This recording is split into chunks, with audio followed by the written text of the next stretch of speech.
Aku masih ingat betul hari itu. Sebuah sore keemasan pucat yang membentang di atas kanopi pepohonan menteng saat sinar matahari terakhir memantul melalui jendela kaca restoran D5. Alunan musik jazz yang samar, aroma anggur yang berpadu dengan bau seafood panggang, semuanya menciptakan lukisan yang mewah. Tapi hampa.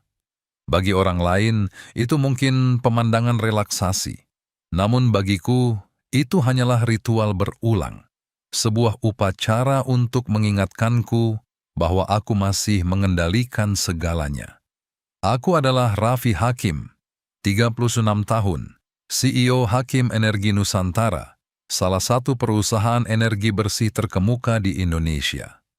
Orang-orang memanggilku simbol generasi pemimpin baru, muda, cerdas, tegas, tidak pernah salah.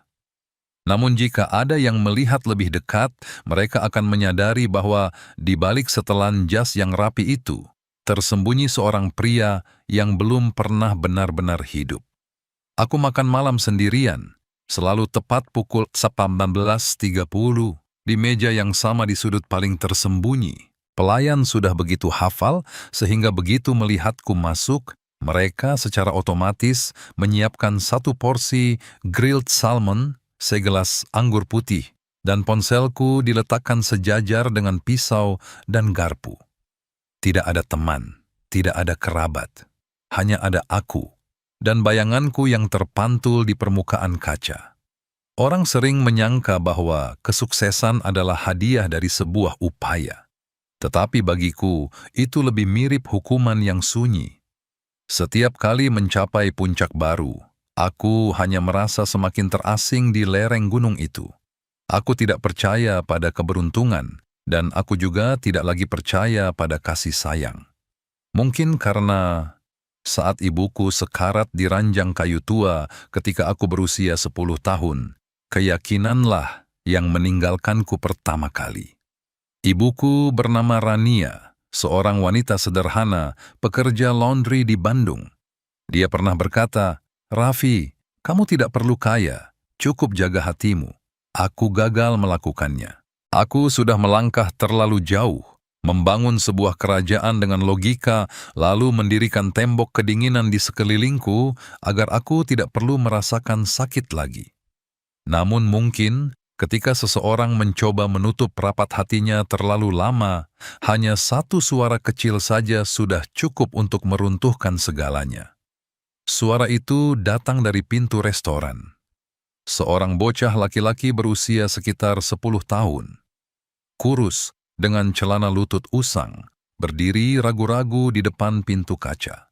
Wajahnya kotor oleh debu jalanan, tetapi matanya bersinar aneh. Dia menundukkan kepala, suaranya bergetar, seolah salah bicara sedikit saja dia akan diusir. "Paman, bolehkah saya meminta sisa makanan yang tidak habis? Ibu saya sedang sakit, sudah beberapa hari belum makan." Aku mendongak. Bocah itu menatapku, bukan memohon, melainkan berharap. Tatapan itu membuat hatiku terasa sakit dengan cara yang aneh. Dalam sekejap, aku melihat diriku sendiri pada usia 10 tahun. Anak yang berdiri di depan konter roti di Bandung, memohon kepada pemilik toko untuk sisa remah roti bagi ibuku. Aku ingat bagaimana orang-orang melihatku, kasihan, asing, dan dingin. Bocah ini juga menerima tatapan yang sama dari semua orang di restoran. Namun berbeda denganku di masa lalu, dia tetap berdiri tegak, menjaga keyakinan penuh di matanya. "Siapa namamu?" Tanyaku, suaraku serak hingga aku sendiri tak menyadarinya. "Fikri, Paman." Aku meletakkan garpu, memandangi piring salmon yang masih hampir utuh. Pelayan mendekat, berbisik pelan, "Tuan, biar saya usir dia." "Jangan." Potongku. Lalu aku berkata perlahan, "Bawakan 2 porsi baru. 1 porsi untuk dibungkuskan pada bocah ini." Pelayan tampak terkejut, lalu mengangguk dan pergi. Aku menatap Fikri. Bocah itu menunduk, suaranya pelan sekali. "Terima kasih, Paman." Ibu pasti akan sangat senang. Aku tidak mengerti mengapa aku langsung berdiri setelah itu. Mungkin karena senyum gembiranya, mungkin karena suara yang bergetar itu, atau mungkin karena aku tidak tahan kembali duduk dan makan, sementara ada seorang ibu di luar sana yang kelaparan. Fikri, di mana ibumu? Hanya beberapa gang dari sini, Paman. Rumah kami kecil sekali. Aku mengangguk, membawa bungkusan makanan itu. Di luar, langit sudah mulai gelap. Angin membawa bau debu dan uap air Jakarta. Berat, namun terasa nyata hingga membuat orang merasa masih hidup. Jalan menuju kawasan miskin itu gelap dan sempit, hanya cukup untuk dilewati satu orang yang berjalan miring. Setiap langkah, aku semakin merasa tembok di hatiku mulai retak. Atap seng berkarat, cahaya redup dari lampu telanjang, bau asap dapur berpadu dengan bau apek. Fikri berhenti di depan sebuah rumah kayu, menundukkan kepala dan berkata pelan, "Ibu ada di dalam." Paman. Pintu terbuka, dan aku tidak akan pernah melupakan pemandangan itu. Seorang wanita muda terbaring di atas tikar usang, kulitnya pucat pasi, napasnya terengah-engah, dahinya terasa panas. Kamar itu kecil dan sempit, tanpa jendela, hanya ada satu bohlam lampu yang redup. Ketika Fikri berlari, menggenggam tangan ibunya, suaranya pecah. "Ibu, aku pulang. Ada paman baik hati yang membawakan makanan untuk ibu." Wanita itu perlahan membuka mata. Bibirnya bergetar, ingin mengatakan sesuatu, tetapi tidak mampu. Aku terpaku. Sudah berapa lama aku tidak melihat seorang ibu yang sesungguhnya. Bukan melalui ingatan, bukan melalui mimpi, tetapi tepat di depan mata. Lemah, rapuh, dan indah hingga menyentuh hati. Ketika aku mengeluarkan ponsel untuk menghubungi Hendra, satu-satunya teman dokter yang masih kuhubungi, tanganku bergetar. Segera datang ke Tanah Abang, bawa obat dan cairan infus. Secepat mungkin. Fikri duduk sambil menyeka keringat ibunya, dia bergumam, "Ya Allah, tolong sembuhkan ibu. Aku janji akan menjadi anak yang baik, tidak akan meminta-minta lagi." Aku berbalik pelan, tetapi air mata sudah membasahi sudut bibirku. Sesuatu di dalam diriku yang kukira sudah lama mati, kini sedang hidup kembali. Ketika Hendra tiba, Rosa diinfus obat. Aku melihat wajahnya perlahan damai, napasnya melambat. Fikri tersenyum, menggenggam tangan ibunya, dan tertidur pulas. Rumah kecil itu menjadi hening, hanya tersisa suara angin yang menggerakkan kusen jendela kayu. Aku berdiri, diam-diam keluar. Jakarta masih ramai, tapi malam ini, di dalam hatiku ada suara lain. Suara belas kasih yang kukira telah hilang. Dalam perjalanan pulang, aku melihat ke kaca spion mobil, melihat gambar Fikri yang bersandar di lengan ibunya. Perasaan aneh menyelinap ke dalam hati, hangat sekaligus menyakitkan. Untuk pertama kalinya setelah bertahun-tahun, aku tidak ingin kembali ke apartemenku yang tinggi. Aku hanya ingin menghentikan mobil, duduk diam, dan bernapas bersama kota ini. Aku tidak tahu, keputusan kecil malam itu akan mengubah seluruh hidupku. Sebuah permohonan sederhana dari seorang anak telah membuatku berhadapan lagi dengan diriku sendiri. Dan sejak saat itu, aku bukan lagi Raffi yang dingin dari hari kemarin. Aku hanyalah seorang manusia yang sedang belajar untuk membuka hati. Jika Anda pernah melihat seseorang yang membutuhkan bantuan, dan di hati Anda ada keraguan sesaat, mohon ingat, terkadang momen itulah kesempatan bagi Anda untuk menyelamatkan tidak hanya mereka, tetapi juga diri Anda sendiri. Jika Anda percaya bahwa kebaikan kecil dapat mengubah sebuah kehidupan, tinggalkan komentar "Why" agar aku tahu Anda masih percaya pada hal itu. Aku tidak pernah berpikir akan ada hari di mana aku melangkahkan kaki ke gang-gang gelap seperti itu, di mana lampu jalan yang redup bahkan tidak cukup untuk menerangi wajah orang. di mana suara kendaraan yang menjauh digantikan oleh bunyi kipas angin berderit dan bau apek bercampur asap arang seolah menyelimuti seluruh udara. Fikri berjalan di depanku, kaki kecilnya melangkah pelan di tanah yang tidak rata. Bocah itu tidak menoleh ke belakang, hanya menggenggam erat bungkusan makanan dengan kedua tangannya seolah takut akan menghilang. Aku berjalan di belakang, merasa seolah setiap langkah yang kuambil memecahkan sepotong kesombongan yang telah membungkus hatiku terlalu lama. Kami berhenti di depan sebuah rumah kayu rendah, catnya terkelupas, atap sengnya berlubang. Pintu tidak dikunci, hanya tertutup renggang oleh seutas tali yang diikat longgar. "Ini rumah kami, Paman," kata Fikri, suaranya sedikit bergetar. "Ibu ada di dalam."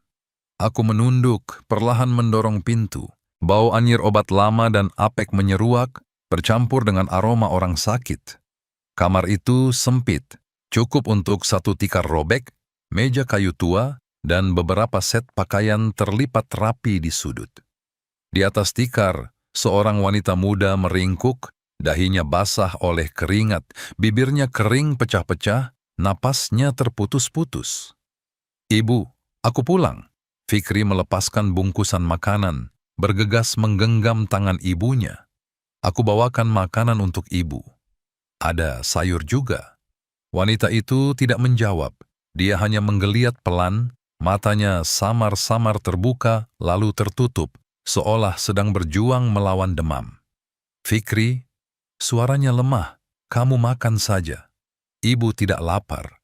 Aku melangkah mendekat, berlutut di samping ibu dan anak itu. Untuk pertama kalinya dalam bertahun-tahun, aku melihat kehidupan yang begitu rapuh. Sesuatu yang semua uang dan kekuatanku tidak bisa sentuh. Aku menyentuh tangannya. Panas sekali. Tenggorokanku tercekat. "Dia demam tinggi," kataku. "Kita harus membawanya ke rumah sakit segera." Fikri menggeleng, air mata menetes. "Kami tidak punya uang, Paman. Ibu tidak mau ke rumah sakit, katanya untuk ditabung agar aku bisa sekolah." Kalimat itu seperti pisau yang tenang menusuk lurus ke hatiku. Aku, yang bisa menandatangani cek miliaran rupiah tanpa berkedip, kini berdiri di depan seorang anak yang harus memilih antara sekolah dan nyawa ibunya. Tanpa ragu, aku mengeluarkan ponsel dan menghubungi Hendra, sahabatku sejak kuliah, sekarang dokter residen di RS Jakarta. "Segera datang ke Tanah Abang, nomor 38 Gang 12. Bawa obat dan cairan infus. Kasus darurat." Kurang dari 30 menit, mobil putih itu berhenti di depan pintu. Hendra masuk, membawa tas medis. Dia melihat sekeliling rumah lalu menatapku, hanya mengangguk, tidak bertanya apa-apa lagi. Dia bekerja dengan cepat, mengukur suhu, memasang infus, menyuntikkan obat penurun panas.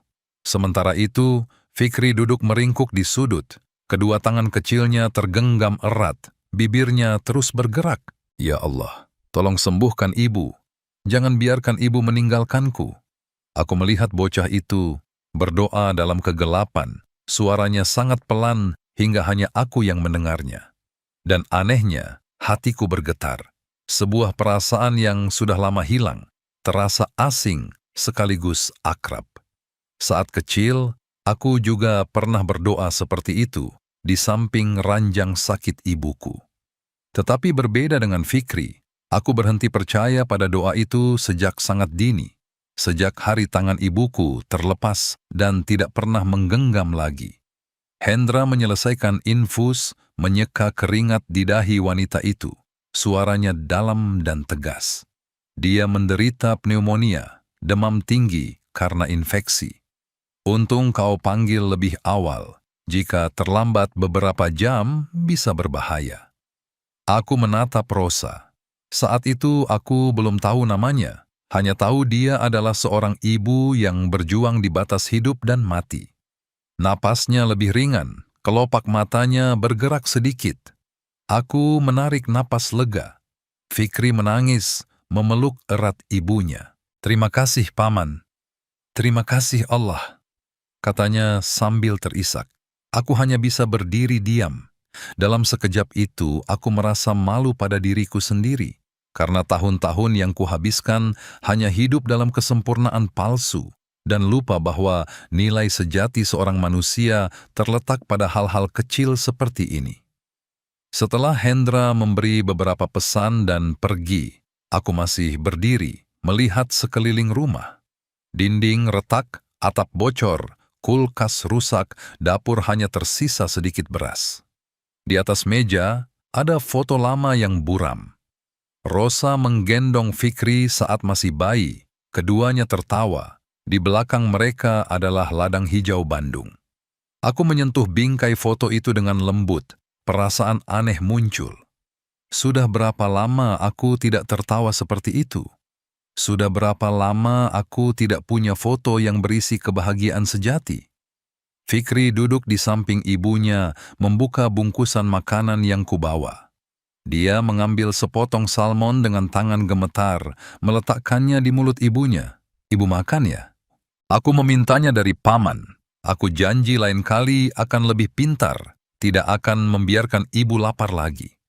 Rosa tersenyum tipis, lelah tapi hangat, dan matanya beralih menatapku. Pada saat itu aku tidak melihat rasa malu, tidak melihat ketakutan, hanya melihat keyakinan. Keyakinan yang rapuh namun kuat, seperti cahaya kecil di tengah malam. Aku berbalik dengan canggung. Istirahatlah, kataku pelan. Besok aku akan menyuruh orang membawakan obat dan makanan. Terima kasih Tuan. Bisiknya, suaranya lemah tapi jelas. Saya berutang banyak pada Anda. Aku menggeleng. Jangan berkata begitu. Aku hanya melakukan apa yang seharusnya dilakukan siapapun. Ketika aku melangkah keluar dari rumah itu, angin malam dari Sungai Ciliwung berhembus, membawa hawa dingin dan bau lumpur. Jakarta tidak pernah setenang ini. Suara doa Fikri masih terdengar di belakang, berbaur dengan suara mobil yang menjauh. Dalam perjalanan mengemudi pulang, gambar itu terus muncul di kepalaku. Dua tangan kecil yang disatukan, mata yang memohon menatap langit-langit, dan sang ibu yang terbaring diam di tengah napas yang rapuh. Aku pernah percaya bahwa segalanya ditentukan oleh diri sendiri, bahwa hanya dengan berusaha kita akan mendapatkan segalanya. Tetapi malam itu, di tengah rumah yang miskin itu, aku menyadari ada hal-hal yang melampaui semua rencana manusia, sesuatu yang hanya bisa kita sentuh dengan belas kasih dan keyakinan. Aku menghentikan mobil di depan gerbang apartemenku. Lampu koridor bersinar putih dingin. Aku tidak segera masuk, hanya duduk di dalam mobil, diam. Di kepalaku, kata-kata ibu bertahun-tahun yang lalu terdengar lagi. Raffi, kamu boleh kaya, tapi jangan biarkan hatimu miskin. Aku memang kaya, tapi mengapa hatiku begitu kosong? Malam itu, aku tidak bisa tidur. Suara doa Fikri seolah masih bergema di kepala, diselingi napas lelah Rosa. Aku tahu, sejak saat aku melihat mereka, sebagian dari diriku telah berubah. Sebagian yang tidak lagi bisa dikendalikan oleh logika. Ketika fajar menyingsing, aku masih duduk di tepi jendela, melihat sinar pertama yang menyinari kota. Aku teringat tatapan mata Rosa yang lemah saat dia membuka mata, teringat tangan kecil Fikri yang menggenggam erat ibunya. Dan aku tahu, ini belum berakhir. Sebuah benang tak terlihat telah menghubungkanku dengan dua orang itu. Bukan karena kewajiban, tetapi karena sesuatu yang lebih besar, mungkin keyakinan, mungkin kasih sayang. Aku belum berani menyebut namanya. Jika itu Anda, di antara batas satu sisi adalah ketakutan akan kehilangan seseorang yang dicintai dan sisi lain adalah orang asing yang membutuhkan Anda. Apakah Anda akan memilih untuk melangkah melewatinya atau berbalik?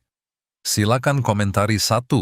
Jika Anda percaya bahwa cahaya belas kasih dapat menghancurkan semua tembok, atau 2 jika Anda masih ragu sebelum membuka pintu itu. Karena terkadang hanya satu keputusan kecil di malam hari dapat mengubah seluruh perjalanan hidup kita. Kata orang, setelah badai, langit biasanya lebih cerah. Mungkin benar. 2 minggu setelah malam itu, aku kembali ke kawasan Tanah Abang, tempat yang pernah kukira hanya ada kegelapan dan anehnya. Kali ini aku melihat cahaya. Rumah kecil Rosa telah berubah. Atap seng lama diganti baru, dinding dicat ulang dengan warna biru muda. Bingkai jendela digantungi beberapa pot bunga kecil yang kubeli dari pasar Cikini. Tidak mewah, tapi hangat. Sama seperti cara dia hidup. Ketika aku tiba, Rosa sedang duduk menjahit di dekat jendela, kain berwarna merah muda lembut tergerai di bahunya. Fikri duduk di sampingnya, sibuk menulis pekerjaan rumah. Tangan kirinya masih ada beberapa bekas luka lama. Pemandangan itu membuatku terhenti. Aku sudah terbiasa dengan ruang rapat yang dingin, meja panjang yang penuh dengan dokumen dan grafik. Tetapi di sini, hanya dengan satu meja kayu dan suara mesin jahit tua, aku merasakan kedamaian sejati. Rosa mendongak saat melihatku, matanya menunjukkan sedikit kejutan, lalu dia tersenyum tipis. "Anda datang?" Saya berencana besok akan mengirim pesan ucapan terima kasih, tapi Anda sudah datang duluan. Aku melihat sekeliling, mengangguk pelan. Rumah ini terlihat sangat berbeda. Warna ini cocok denganmu. Dia tertawa lembut. Saya tidak punya banyak pilihan warna, tapi warna ini mengingatkan saya pada langit Bandung saat masih kecil. Ada sesuatu dalam suaranya yang membuatku tiba-tiba merasa kecil, seperti seorang anak yang sedang mendengarkan cerita dongeng. Fikri berlari memelukku. "Paman Raffi, aku mendapat nilai 10 di ujian matematika." Dia mengangkat kertas itu, matanya berkilauan. Aku tertawa, mengelus kepalanya. "Hebat, Fikri.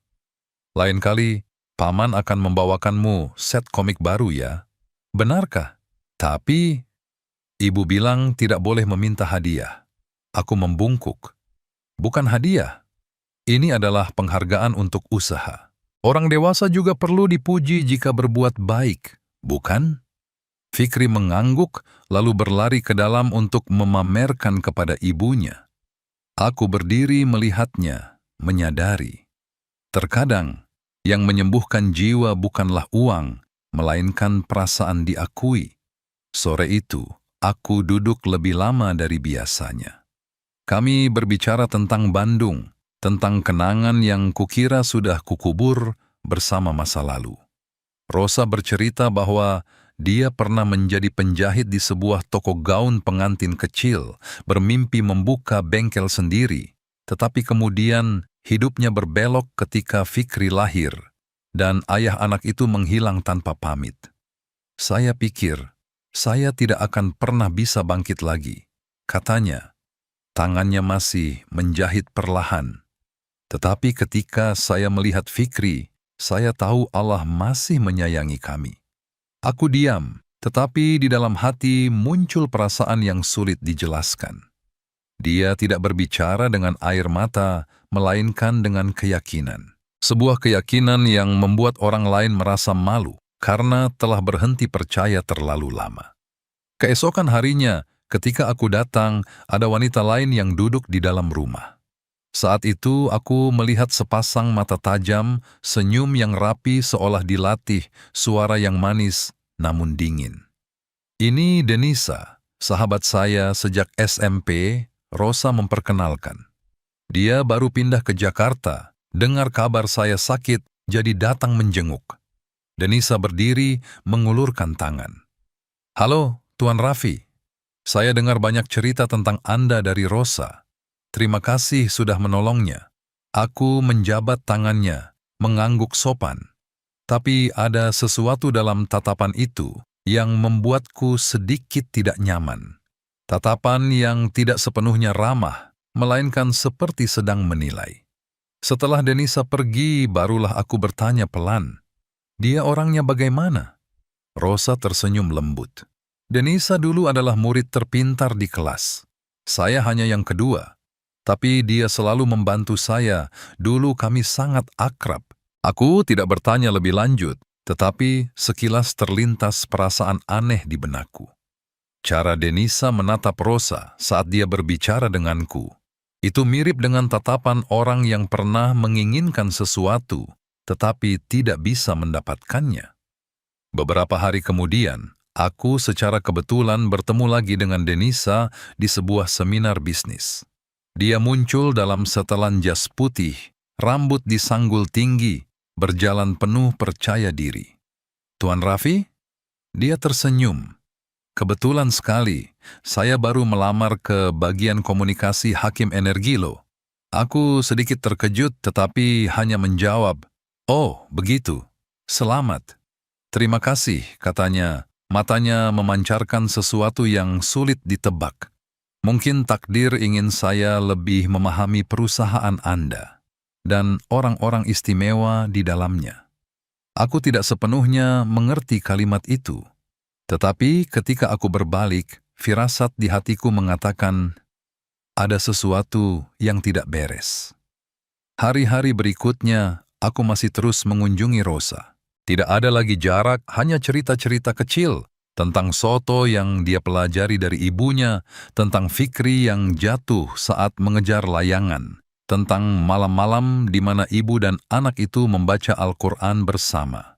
Aku suka mendengarkan, bukan karena penasaran, melainkan karena itu membuatku merasa benar-benar hidup. Setiap kali dia tertawa, aku lupa siapa diriku. CEO, miliarder, atau seseorang yang telah menutup hati selama bertahun-tahun. Aku hanyalah Raffi, seorang pria yang sedang menemukan kembali perasaan memiliki. Suatu sore, saat matahari terbenam menyelimuti bingkai jendela, Rosa berkata pelan, "Anda tahu, saya pikir setiap orang punya alasan untuk ditemukan oleh seseorang." Aku menatapnya, tersenyum tipis. "Anda percaya pada takdir?" Dia mengangguk. "Jika tidak percaya, bagaimana mungkin saya bisa bertemu dengan Anda tepat pada waktunya?" Kalimat itu membuat hatiku sedikit tercekat. Jika Anda masih ragu tentang takdir perjumpaan, cobalah cari kisah-kisah lain di kanal ini. Anda akan menyadari ada perjumpaan yang tidak diatur oleh manusia, melainkan pengaturan yang halus dari Allah. Fikri berlari keluar, tangan memegang kertas gambar yang dicoret-coret. "Paman Raffi, aku menggambar paman nih. Ini paman sedang duduk minum teh bersama ibu." Aku tertawa, menerima kertas itu. Dalam gambar itu, aku memiliki senyum lebar hingga aku sendiri tidak mengenali diriku. "Terima kasih, Fikri. Paman akan menyimpannya selamanya." "Sungguh ya, Paman jangan buang." "Tidak akan," jawabku. "Paman rasa ini adalah hadiah paling berharga yang pernah Paman terima." Rosa menatap kami berdua, matanya penuh kehangatan. Saat itu, aku tiba-tiba merasa takut. Takut bahwa perasaan ini tidak akan bertahan lama. Malam itu ketika kembali ke apartemen, aku membuka gambar Fikri lagi. Di tengah gambar anak-anak itu ada 3 sosok. Aku, Rosa, dan Fikri. 3 senyum sederhana, tetapi bagiku, itu seperti pengingat bahwa hidup ini masih menyisakan tempat untuk kebahagiaan yang sederhana. Aku meletakkan kertas itu di meja kerjaku, tepat di samping berkas proyek yang harus kupresentasikan besok. Untuk pertama kalinya, aku merasa ada sesuatu yang lebih penting daripada sekadar angka. Malam itu, aku tidak tidur. Aku terus memikirkan Denisa. Mata tajam, suara lembut, senyum yang sulit ditebak. Ada sesuatu dalam dirinya yang membuatku merasa gelisah. Aku tidak tahu kegelisahan itu akan segera berubah menjadi badai baru. Badai yang tidak kusangka akan menguji keyakinan yang baru saja tumbuh dalam diriku. Aku pernah percaya bahwa semua keputusan dalam pekerjaan harus didasarkan pada logika. Tetapi ada saat-saat logika bukan lagi kompas, melainkan tembok yang menyembunyikan sesuatu yang lebih dalam, keyakinan. Hari itu, aku melihat Rosa berdiri di depan meja kerjaku, kedua tangan saling menggenggam, wajahnya masih sedikit cemas. "Saya tidak yakin saya cukup mampu untuk posisi ini, Tuan Raffi," katanya pelan. Aku tersenyum, menggeleng. "Bukan karena kemampuan, Rosa. Aku memilihmu karena aku percaya padamu. Ini bukan belas kasihan, melainkan keyakinan bahwa kamu pantas untuk memulai kembali." Dia diam beberapa detik, lalu mengangguk pelan. "Terima kasih, Tuan. Saya tidak akan mengecewakan Anda." Aku percaya kata-kata itu bukan karena cara dia berbicara, melainkan karena tatapan matanya.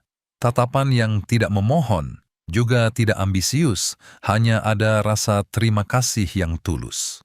Dan aku tidak menyangka keputusan itu akan membuka serangkaian hari penuh badai yang tidak bisa kukendalikan. Rosa memulai pekerjaannya di Hakim Energi Nusantara pada Senin pagi. Kantor pusat perusahaan terletak di tengah kawasan Sudirman. Gedung kaca setinggi 25 lantai, tempat segalanya dijalankan dengan prosedur, data, dan kecepatan. Tetapi kehadirannya membawa sesuatu yang lain, kelembutan di tengah dunia baja yang dingin. Aku masih ingat pagi pertama, ketika aku melewati lobi, aku melihat dia membungkuk menyambut setiap pelanggan, senyum yang lembut namun tulus. Karyawan lain mulai memperhatikan. Ada yang tersenyum membalas, ada yang acuh tak acuh, tetapi tidak ada yang bisa menyangkal bahwa kehadirannya membuat suasana menjadi kurang mencekam. "Rosa, kenapa kamu tidak istirahat makan siang?" tanya seorang karyawan. Dia menjawab dengan senyum. "Tidak apa-apa, saya sudah makan ringan. Saya lebih suka melihat semua orang datang dan pergi dengan aman dan bahagia daripada duduk sendirian." Kata-kata sederhana itu membuat orang lain terdiam. Aku melihat semuanya dari jauh, dan aku tahu, di dunia korporat ini, tempat semua orang berlomba, seseorang yang benar-benar peduli adalah hal yang langka. Beberapa hari kemudian, saat aku sedang rapat dengan Dewan Direksi, asisten memberitahu bahwa Departemen Komunikasi baru saja mendapatkan karyawan baru. Namanya membuatku tersentak. Denisa Ramadhani. Dia memasuki ruang rapat bersama manajer SDM, senyumnya cerah, langkahnya percaya diri. "Selamat siang, Tuan Raffi. Senang sekali bisa bergabung dengan Hakim Energi. Saya berharap dapat memberikan kontribusi bagi perusahaan." Aku mengangguk, menjawab dengan profesionalisme yang biasa. "Selamat datang. Semoga kita bisa bekerja sama dengan baik." Tetapi ketika tatapannya melintasiku, ada kilatan cahaya lain yang muncul, bukan kegembiraan, melainkan perhitungan. Aku tidak yakin dari mana perasaan itu datang, tetapi naluriku mengingatkan bahwa kebetulan ini sama sekali tidak disengaja. Waktu berlalu, Rosa beradaptasi dengan cepat. Dia bekerja dengan hati-hati, teliti hingga detail terkecil. Tamu yang datang disambut dengan senyum lembutnya. Para karyawan perlahan menyukainya, tetapi juga mulai berbisik. Dengar-dengar bos sendiri yang mengajaknya masuk. Benar, pasti ada alasan khusus kan? Atau mungkin alasan asmara? Bisikan-bisikan itu mulai menyebar di lorong, di ruang rapat, bahkan sampai ke lantaimu. Aku tidak terlalu peduli, sampai aku menyadari tatapan mata Rosa sudah berbeda. Suatu hari ketika aku melewati meja resepsionis, dia masih tersenyum menyapa, tetapi senyum itu tidak lagi alami. Itu bercampur dengan sedikit kecanggungan, sedikit kekhawatiran, seolah dia memikul beban yang tak bernama. Sore itu, aku memanggilnya ke kantor. "Apakah ada sesuatu yang membuatmu tidak nyaman?" Dia menundukkan kepala. "Tidak, tidak ada apa-apa, Tuan Raffi. Semua orang baik padaku." Aku menatapnya, diam beberapa detik. "Rosa, jika ada sesuatu yang menyakitimu, aku ingin mendengarnya. Aku perlu tahu untuk melindungi karyawanku." Dia menatapku, matanya sedikit goyah, lalu menggeleng. Terima kasih, tapi saya baik-baik saja. Mungkin saya hanya perlu sedikit waktu lagi untuk terbiasa. Aku mengangguk, meskipun di dalam hati aku tahu ada sesuatu yang tidak beres. Beberapa hari kemudian, aku memergoki Denisa dan beberapa karyawan sedang berbincang di lobi. Suaranya terdengar lembut namun penuh sindiran. Dengar-dengar Mbak Rosa diajak masuk kerja oleh bos sendiri. Pasti dia sangat istimewa ya? Seorang karyawan tertawa. Mungkin begitu. Denisa memiringkan kepala, senyumnya halus. Pasti karena kebaikan hati saja. Kadang-kadang rasa kasihan juga bisa memberikan kesempatan jika tahu cara memanfaatkannya. Kelompok itu tertawa kecil. Aku melangkah mendekat dan dalam sekejap senyum Denisa langsung memudar. Dia menunduk. "Selamat siang Tuan Raffi, kami hanya bercanda saja." Aku menjawab singkat. Di perusahaan ini, aku tidak suka lelucon yang menyakiti orang lain. Lalu aku pergi, tetapi hatiku tidak tenang. Malam itu aku duduk di kantor, memandangi Jakarta yang bersinar di luar. Aku teringat kata-kata Rosa, "Saya hanya ingin bekerja, merasa berguna," dan aku merasa marah. Bukan marah pada mereka, tetapi marah pada diriku sendiri. Aku bangga bahwa perusahaan ini dibangun di atas keadilan dan kepercayaan. Tetapi hanya beberapa rumor saja sudah membuat orang seperti dia harus menundukkan kepala. Aku berniat menelepon Rosa untuk menenangkannya, tetapi takut itu hanya akan membuatnya lebih menarik perhatian. Terkadang, bahkan niat baik pun bisa menjadi beban jika kita tidak tahu cara memberikannya. Suatu pagi, aku tidak sengaja melihat Rosa di taman belakang perusahaan. Dia sedang berbicara dengan Fikri. Bocah itu datang menjemput ibunya setelah jam kerja. Keduanya tertawa, tawa yang begitu nyata hingga aku harus terdiam. Cara Rosa membungkuk untuk mengikat tali sepatu anaknya, cara dia mengelus kepala bocah itu, membuatku menyadari. Kekuatan sejati Rosa tidak terletak pada upaya untuk dicintai, melainkan pada kemampuannya untuk tetap mencintai, meskipun pernah terluka. Dan itulah hal yang tidak akan pernah bisa dipahami oleh Denisa. Sejak hari itu, Denisa tidak lagi berpura-pura ramah. Dia menjadi diam, tertutup, dan aku tahu, gelombang di bawah laut biasanya tenang sebelum pecah. Suatu sore menjelang petang, ketika aku hendak pulang, Denisa menunggu di lift. "Tuan Raffi," katanya, "saya tahu ada hal-hal di perusahaan yang harus Anda perhatikan." Aku mengerutkan kening. "Ada apa?" Dia tersenyum tipis. "Tidak enak membicarakannya di sini. Kapan-kapan, saya akan mengirimkan beberapa dokumen kepada Anda. Hanya saja, agar Anda tidak dimanfaatkan." Pintu lift tertutup, meninggalkan perasaan tidak enak di dalam diriku. Kata-kata dimanfaatkan bergema di kepala, dan aku tahu, badai akan segera datang. Malam itu aku mengemudi melewati kawasan Tanah Abang. Lampu di rumah Rosa masih menyala. Aku melihat dia sedang mengajari Fikri belajar. Suaranya lembut, tatapannya damai. Aku menghentikan mobil, melihat sebentar lalu pergi. Di dalam diriku ada sedikit kegembiraan dan juga ketakutan yang samar. Takut bahwa kedamaian itu akan segera hancur. Dan ternyata aku benar. Aku tidak pernah berpikir suatu hari nama Rosa Ningsih akan muncul dalam laporan investigasi internal. Di antara serangkaian tanda tangan dari Dewan Hukum, barisan tuduhan dingin, dan bukti teknis yang tampaknya tidak terbantahkan. Semua berawal pada suatu Senin pagi, biasa seperti pagi-pagi lainnya. Tetapi hanya dengan satu email, segalanya berubah. Aku sedang rapat dengan tim proyek ketika ponselku bergetar. "Tuan, suara Direktur Hukum terdengar melalui pengeras suara. Kami baru saja menerima informasi serius. Sejumlah data rahasia tentang proyek energi bersih baru bocor ke perusahaan saingan, Santera Corp. Dan semua jejak mengarah ke akun Rosa Ningsih." Ruangan hening. Aku menggenggam erat pulpen di tangan, pikiranku kosong. Rosa? Ulangku, seolah tidak percaya. Dia hanya resepsionis. Bagaimana dia bisa mengakses file proyek? Laporan menunjukkan dia menerima file melalui email internal lalu mengirimkannya menggunakan akun pribadinya. Kami punya log autentikasi. Aku tidak menjawab. Hanya mendengar jantungku berdetak dengan irama yang berat, seolah ingin merobek dadaku.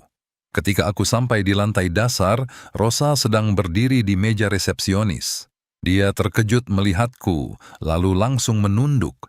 Matanya basah, tetapi dia tetap tenang. Tuan Raffi, mereka bilang, saya sedang diselidiki. Suaranya sedikit bergetar, tetapi tidak memohon. Aku menatapnya, lalu berkata pelan, aku akan memeriksa semuanya. Tenanglah. Tetapi sulit untuk tenang ketika setiap tatapan di perusahaan sudah berubah. Orang-orang yang dulu menyambutnya setiap pagi kini hanya berbalik diam-diam. Aku mendengar bisikan. Benar-benar tidak disangka. Dari awal aku sudah curiga. Siapa tahu ini memang rencana dari awal. Seluruh gedung seolah berubah menjadi kotak kaca, transparan, tetapi menyesakkan hingga sulit bernapas. Sore harinya, rapat darurat diadakan. Rosa duduk berhadapan dengan 3 orang, direktur hukum, kepala SDM, dan aku. Di atas meja ada setumpuk berkas tebal, dengan gambar, data, alamat IP, semuanya seperti pisau yang mengarah padanya.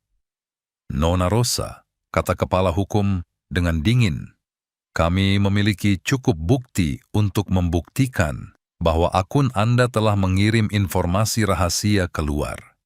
Apakah Anda memiliki penjelasan? Dia mengangkat kepala, matanya lurus dan jernih. Saya tidak tahu apa-apa tentang ini. Saya tidak pernah menyentuh data perusahaan. Saya hanya resepsionis, bagaimana saya bisa mengakses dokumen proyek. Tetapi, log system menunjukkan Anda sendiri yang mengirimkannya. Rosa menarik napas dalam-dalam, kedua tangannya terkepal. Saya bersumpah demi Allah, saya tidak akan pernah mengkhianati tempat ini. Jika saya salah, saya akan menanggungnya. Tetapi saya tahu saya tidak melakukannya. Kalimat itu bergema di ruangan yang sunyi, cukup untuk membuat semua orang sedikit terdiam. Aku menatapnya, dan yang membuatku percaya bukanlah sumpah, melainkan tatapan mata orang yang tidak bersalah, tetapi perusahaan tidak dijalankan dengan emosi. Sesuai prosedur, Rosa diskors sementara untuk keperluan penyelidikan. Ketika dia keluar dari ruangan, kepalanya masih tegak. Aku merasakan badai di dalam diriku sedang bergejolak antara logika seorang CEO dan keyakinan seorang manusia. 2 hari kemudian, rumor menyebar ke seluruh perusahaan. Aku mendengarnya bahkan di dalam lift. Sungguh memalukan. Bahaya kalau bos salah percaya orang.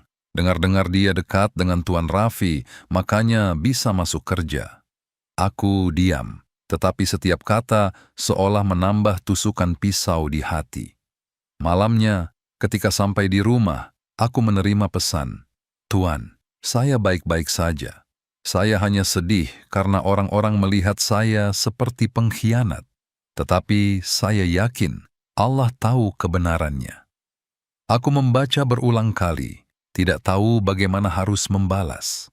Untuk pertama kalinya, aku merasa tidak berdaya, karena semua kekuatanku tidak bisa menghapus tuduhan palsu. 3 hari kemudian, Maya, karyawan IT muda, mengetuk pintu ruanganku. Tuan Raffi, saya perlu bicara 4 mata. Dia meletakkan flash drive dan setumpuk dokumen cetak di depanku. Saya tidak percaya Mbak Rosa bisa melakukan hal itu, jadi saya periksa ulang. Dan saya menemukan, data itu tidak dikirim dari komputernya, melainkan dari akun Denisa. Dia menggunakan komputer publik, memalsukan IP Rosa. Aku menatap Maya, mataku seolah ingin terbakar. Kamu yakin? Saya punya semua log waktu akses, dan kamera keamanan lantai 14. Ini salinannya. Aku membuka setiap file, mataku seolah ingin membara. Memang Denisa, setiap langkah, setiap waktu, semuanya cocok. Di kepalaku, kemarahan membuncah. Aku berdiri, langsung menelepon Departemen Komunikasi. Minta Denisa datang ke kantor saya sekarang. 10 menit kemudian, Denisa masuk. Dia masih mengenakan gaun kantor berwarna krem, tersenyum seolah tidak terjadi apa-apa. "Anda memanggil saya?" Aku melempar berkas di atas meja. "Jelaskan ini." Dia melirik, lalu duduk dengan tenang. "Anda bicara tentang apa?" "Aku bicara tentang kejahatan yang baru saja kamu lakukan," kataku dengan suara berat. "Kamu memalsukan akun Rosa, mengirim informasi rahasia ke Suntera, lalu membuat bukti untuk menjebaknya." "Kenapa?" Dia tertawa, sedikit memiringkan kepala. "Apakah Anda punya bukti?" Aku membuka layar komputer, menayangkan rekaman video keamanan. Di dalamnya, jelas terlihat dia, Denisa, sedang login ke sistem menggunakan akun Rosa. Senyum di bibirnya langsung hilang. Tetapi hanya beberapa detik kemudian, dia mengangkat kepala lagi. Suaranya dingin. "Saya melakukan ini untuk melindungi Anda, Raffi. Anda terlalu buta dengan wanita itu. Wanita seperti Rosa tidak pantas ada di dunia Anda." Aku menatap lurus ke matanya, merasakan kekecewaan yang dingin. "Tidak, Denisa. Kamu tidak melakukan ini untuk melindungi siapapun. Kamu melakukannya karena kecemburuan. Kamu merendahkan orang lain untuk berdiri lebih tinggi. Tetapi yang tidak kamu mengerti adalah, ketika kamu melakukan itu, kamu hanya merendahkan dirimu sendiri." Dia diam. Setetes air mata jatuh, entah karena penyesalan atau kemarahan. "Anda tidak akan pernah mengerti. Anda memilih untuk mempercayai orang luar daripada saya. Karena dia jujur, dan kamu tidak," kataku tegas. Denisa bangkit, matanya menyala karena amarah. "Anda akan menyesal, Raffi. Anda tidak tahu betapa kejamnya dunia ini sebenarnya." Dia pergi. Suara sepatu high heels-nya yang keras berdentum di lantai, bergema seperti suara terakhir dari pintu yang dibanting. Aku berdiri diam di kantor, melihat kota di luar perlahan gelap. Gedung-gedung masih menyala, tetapi di dalam diriku, satu-satunya cahaya adalah keyakinan pada Rosa, dan juga penyesalan karena membiarkannya menderita ketidakadilan terlalu lama. Aku mengirim surat resmi. Denisa diberhentikan, berkas diserahkan kepada pihak berwajib. Tetapi kemenangan itu tidak membawa kegembiraan. Aku merasa lebih lelah dari sebelumnya. Malam itu aku turun ke lantai dasar.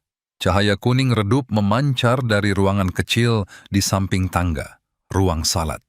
Aku berhenti karena mendengar suara isak tangis. Di dalamnya, Rosa sedang berlutut di atas sajadah, kedua tangannya sedikit gemetar. Cahaya samar menyinari wajahnya, wajah seseorang yang pernah kehilangan segalanya, tetapi tetap tidak mengeluh.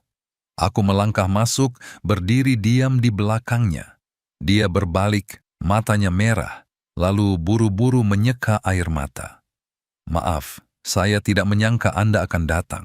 Aku duduk di sampingnya, suaraku serak. "Rosa, semuanya sudah jelas. Kamu tidak salah sama sekali. Yang salah adalah aku, karena membiarkanmu menderita seperti itu." Dia menatapku, bibirnya bergetar. "Terima kasih. Saya tidak marah. Hanya sedih karena orang lebih mudah mempercayai hal buruk daripada hal baik." Aku tidak bisa berkata apa-apa, hanya menatap mata itu. Mata yang membuatku menyadari sesuatu yang lebih dalam dari keyakinan. Aku tidak hanya ingin melindunginya, aku ingin berada di sisinya. Aku pernah berpikir, manusia tidak bisa berubah. Tetapi 2 bulan berlalu, di tengah pagi yang tenang di bulan Ramadan, aku menyadari bahwa aku bukan lagi Raffi yang dulu. Perusahaan masih beroperasi, proyek-proyek masih berjalan, tetapi suasana di Hakim Energi sudah berbeda. Alih-alih suara sepatu high heels yang dingin dan tatapan curiga, kini semua orang mulai tersenyum saat bertemu. Mungkin bukan karena pekerjaan lebih lancar, tetapi karena mereka melihat dalam diriku sesuatu yang belum pernah kumiliki sebelumnya, kedamaian. Pagi hari, aku tidak lagi masuk ke kantor dengan penampilan yang kaku seperti biasanya. Sebaliknya, aku mampir ke meja resepsionis, menyapa Rosa, kadang-kadang berhenti mengobrol dengan beberapa karyawan baru. Dan Rosa, wanita yang pernah dicurigai, pernah diisolasi, kini telah menjadi kepala departemen layanan pelanggan. Dia tidak banyak berubah dalam cara berpakaian, masih sederhana, masih dengan senyum lembut. Tetapi dalam cara dia berjalan, dalam tatapan matanya kepada rekan kerja, aku melihat kepercayaan diri bersinar seperti aliran cahaya lembut di lorong. Seorang rekan kerja muda berkata kepadaku, "Tuan Raffi, Mbak Rosa bukan hanya atasan kami, dia seperti kakak tertua. Ketika saya melakukan kesalahan, dia tidak memarahi, hanya berkata, 'Tidak apa-apa, perbaiki dengan hati.' Aku tersenyum. Itulah alasan aku percaya bahwa setiap luka dapat menjadi anugerah jika kita membiarkan belas kasih yang memimpin." Sore Ramadan, suasana Jakarta terasa sangat berbeda. Jalanan di dekat kantor pusat berbau kue takjil, suara panggilan untuk menjual air kelapa, kue lapis, es buah bergema di mana-mana. Dan setiap sore aku bersama Rosa dan Fikri berdiri membagikan makanan gratis kepada orang-orang yang lewat. Tangan kecil Fikri dengan sigap menyerahkan setiap kotak nasi. Mulutnya terus tersenyum. "Paman Raffi, aku sudah hitung. Hari ini kita berhasil membagikan 86 porsi." Aku tertawa mengelus kepala bocah itu. "Kalau begitu, besok kita usahakan genap 100 ya." "Benarkah? Tapi kalau begitu aku harus bangun pagi untuk membantu ibu menyiapkan." "Aku juga akan datang membantu. Seorang pria harus menepati janji, kan?" Rosa menatap kami, tersenyum. Matahari terbenam menyelimuti kami bertiga, keemasan seperti madu yang tumpah. Aku tidak tahu apakah karena sinar matahari atau karena hatiku, tetapi aku merasa hangat yang luar biasa. Setelah selesai membagikan makanan, Fikri duduk di tangga, melihat orang-orang asing tersenyum cerah saat menerima takjil. Dia berkata pelan, seperti curahan hati yang tiba-tiba, "Aku berharap Paman Raffi adalah ayahku." Aku tersentak. Kalimat sederhana itu tetapi begitu lembut hingga menembus semua lapisan pertahanan yang kusembunyikan selama bertahun-tahun. Aku berbalik, Fikri menatapku dengan mata yang cerah dan tulus. "Kenapa kamu berkata begitu?" tanyaku. "Karena Paman selalu datang tepat waktu, seperti Allah selalu mengirimkan hal baik kepada ibu setiap kali ibu hampir jatuh. Jika Paman adalah ayahku, aku tidak akan takut apa-apa lagi." Aku menundukkan kepala, berusaha menahan emosi. Rosa diam, air mata mengalir di pipinya. Dia tidak berkata apa-apa, hanya menggenggam tangan anaknya dan menatapku dengan tatapan yang membuat jantungku seolah berhenti berdetak. Aku tersenyum, menjawab pelan, "Jika Allah mengizinkan, aku sangat bersedia untuk melakukan hal itu." Malam itu, aku tidak pulang ke rumah. Sebaliknya, aku berjalan di sekitar Taman Suropati, tempat di mana untuk pertama kalinya aku merasa tidak lagi menjadi orang yang berdiri di atas segalanya, melainkan orang yang sedang belajar hidup seperti orang lain. Lampu jalan, berbaur dengan musik lembut dari grup musik jalanan, aroma bunga cempaka tercium dalam angin. Aku duduk di kursi batu yang akrab, melihat orang-orang berlalu lalang. Perasaan damai ini, jika aku yang setahun yang lalu, aku akan menyebutnya buang-buang waktu. Tapi sekarang, aku menyebutnya berkah. Beberapa hari kemudian, aku mengunjungi Rosa. Dia baru saja menata ulang kamar kecil itu, menggantung beberapa foto tambahan. Di dinding ada gambar Fikri. Kami bertiga duduk bersama di bawah sinar matahari terbenam. Aku bertanya bercanda, karya seniman muda di mana? Bocah itu berlari keluar, memamerkan kertas baru. Aku menggambar jembatan tambahan. Karena aku pikir, jika ada jembatan, paman akan lebih mudah mengunjungi ibu. Aku melihat gambar itu, hatiku tiba-tiba tercekat. Sebuah jembatan antara tiga orang yang pernah berada di tiga dunia berbeda, kini terhubung oleh keyakinan. Malam 27 Ramadan, kota menyambut angin baru. Langit cerah, bulan bersinar terang, udara membawa bau tanah basah setelah hujan sore hari. Rosa mengundangku untuk menghadiri salat bersama komunitas di musala kecil dekat kawasan Tanah Abang. Dia mengenakan busana muslim putih panjang, kepalanya terbungkus hijab dengan warna senada, berjalan ringan, seperti angin. Ketika aku melihatnya di antara barisan orang yang sedang salat, aku tidak lagi melihatnya sebagai wanita yang pernah kutolong, melainkan sebagai orang yang membuatku menemukan kembali bagian terbaik dari diriku sendiri. Setelah salat, orang-orang perlahan pulang. Hanya tersisa kami di halaman musala yang disinari cahaya bulan. Suara azan terdengar jauh, berbaur dengan gemerisik daun. Rosa berkata pelan, suaranya sedikit bergetar. Tuan Raffi, saya pernah berpikir Allah telah mengambil segalanya dari saya. Tetapi ternyata, Dia hanya membersihkan jalan agar saya bertemu dengan hal yang baik lagi. Aku menatapnya, tersenyum. Aku juga pernah berpikir begitu. Aku kehilangan ibu, kehilangan keyakinan, kehilangan alasan untuk mempercayai manusia. Tetapi kemudian aku bertemu denganmu dan menyadari, terkadang kehilangan hanyalah cara Allah mengajari kita untuk bersyukur. Dia menundukkan kepala, air mata berkilauan di bulu matanya.